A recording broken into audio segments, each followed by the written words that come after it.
عن ابی ہریرہ رضی اللہ تعالیٰ عنہ، حضرت ابو ہریرہ رضی اللہ تعالیٰ عنہ سے روایت ہے، ان رسول اللہ صلی اللہ علیہ وسلم قال، بے شک رسول اللہ صلی اللہ علیہ وسلم نے فرمایا، من کان لہ سعۃ، جس کے پاس استطاعت ہو، جسے میں نے بتایا 52.5 تولہ چاندی کی رقم جو کہ تقریباً 1,80,000 بنتی ہے، جس کے پاس استطاعت ہو، ولم یضحی، اگر وہ قربانی نہیں کرتا، فلا یقربن مصلانا او کما قال، فرمایا کہ وہ ہماری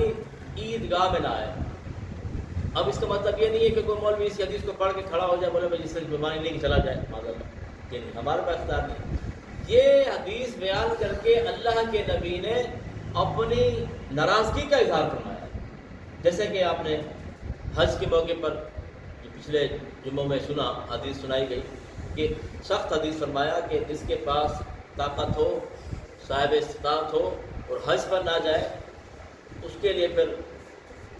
وہ یہ ہے کہ وہ یہودیوں ہو کے مرے یا عیسائیوں کے مرے، معاذ اللہ۔ تو اس کا مطلب یہ تھوڑی کہ یہودیوں کے مرے، نہیں، یہ بھی ناراضگی کے الفاظ ہیں،